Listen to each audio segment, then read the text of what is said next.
Twice now, Iran has lost the man sitting at the head of its top security body in less than 6 months. The first was killed in an airstrike. The second lasted barely 5 months in the job before being quietly moved aside. And the man just handed that same seat. One of the most dangerous chairs in Tehran right now is a 71-year-old former Revolutionary Guards commander who once called control of the Strait of Hormuz more valuable than dozens of atomic bombs. His name is Mohsen Rezaei, and his appointment this week tells you almost everything you need to know about which direction Iran's leadership is actually leaning right now in the middle of its most fragile negotiations of this entire war. Here's exactly what happened. Late Sunday, Iranian President Masoud Pezeshkian's communications office announced that Rezaei had been appointed Secretary of Iran's Supreme National Security Council, the body that sits at the exact intersection of the presidency, the foreign ministry, the armed forces, and Iran's security agencies, effectively the nerve center where the country's biggest strategic decisions actually get made. On that same day, Iran's supreme leader Mojtaba Khamenei issued a separate decree appointing Rezaei as his own personal representative on that same council. A dual role that gives him not just administrative control over the body's day-to-day coordination, but a direct, built-in line straight to the top of Iran's entire power structure. To understand why this specific appointment matters so much, you need to understand the chair he's actually filling, and just how unstable that chair has been.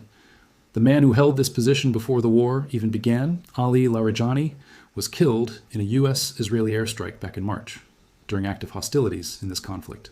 His replacement, Mohammad Bagher Zolgadar, lasted only a matter of months before being quietly shuffled sideways this week into a role as political advisor to the supreme leader instead. That's 2 secretaries, either killed or removed inside roughly half a year, in a position responsible for coordinating exactly the kind of high-stakes national security decisions Iran is making right now regarding its war with the United States. Whoever holds this job isn't managing some quiet, bureaucratic backwater. They're sitting in one of the most exposed, most consequential seats in the entire Iranian government. So who is Mohsen Rezaei, and why him, specifically right now? His resume reads like a history of the Islamic Republic's most defining conflicts. He commanded Iran's Islamic Revolutionary Guard Corps for 16 years, from 1981 to 1997, spanning almost the entirety of the brutal Iran-Iraq War, a period Iran still refers to internally as the Sacred Defense. Khamenei's own decree appointing him specifically cited that history, describing Rezaei as one of the pioneers of that era, language that makes clear his military credentials, not simply his political loyalty, are central to why he's been chosen for this role right now. After stepping down from the IRGC, Rezaei spent more than 2 decades as Secretary of Iran's Expediency Discernment Council, the powerful body that arbitrates disputes between Parliament and Iran's Guardian Council, giving him deep, sustained experience navigating the internal machinery of Iranian governance, not just its military apparatus.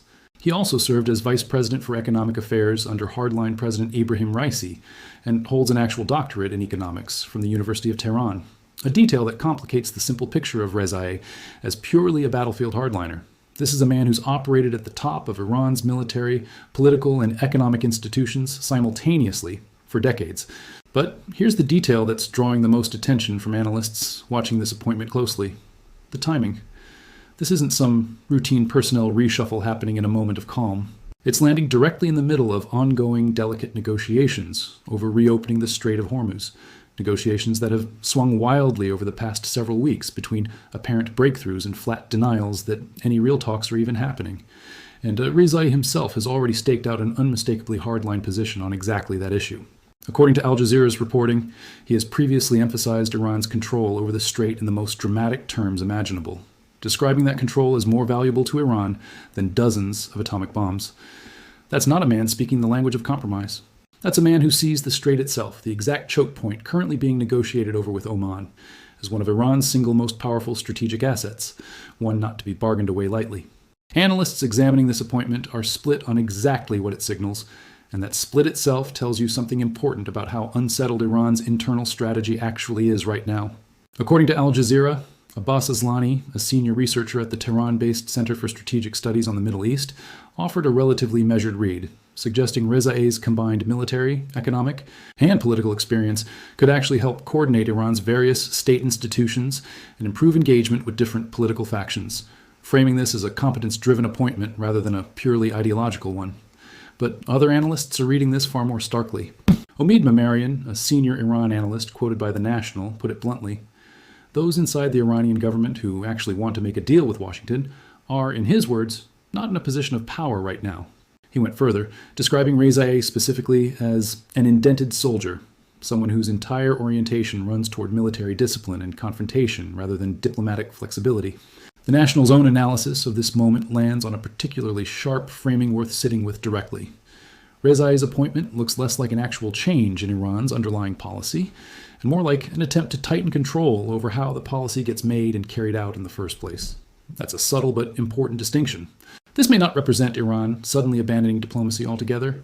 It may instead represent Iran's hardline factions moving to make absolutely certain that whatever diplomacy does continue happens on their terms, filtered through someone whose instincts and loyalties they trust completely, rather than left in the hands of officials more inclined toward compromise.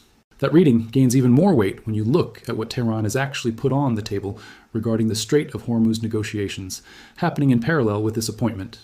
According to the National, Iran has laid out 6 specific conditions for reopening the strait, and crucially, those conditions largely just restate terms that were already agreed to back in the original June Memorandum of Understanding with the United States, an agreement that, as we've covered before, has repeatedly broken down and been reasserted multiple times throughout this war. In other words, Iran isn't necessarily offering new concessions through this appointment or through its current negotiating posture. It may be reasserting old ground while installing a proven hardliner to make sure Tehran doesn't give up any more than that.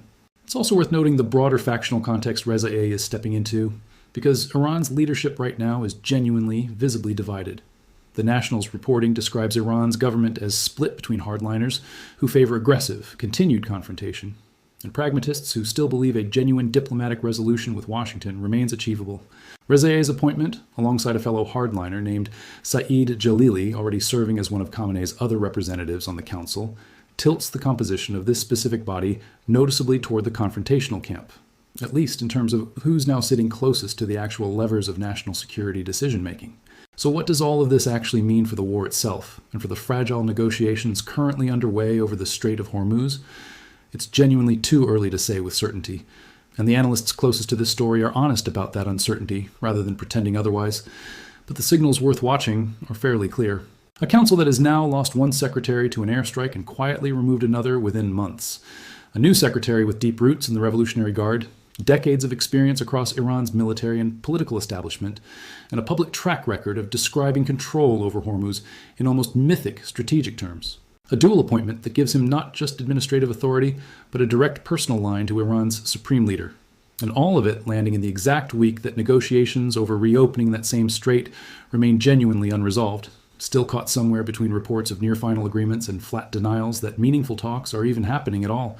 Whether Rezai's presence at the head of Iran's Supreme National Security Council ends up hardening Tehran's negotiating position even further, or whether, as some analysts suggest, his stature and experience actually help him provide internal political cover for a settlement Iran's more cautious factions have been quietly working toward all along, is a question that will likely only be answered by watching what Iran actually does next in these negotiations, not by anything said in this appointment announcement itself.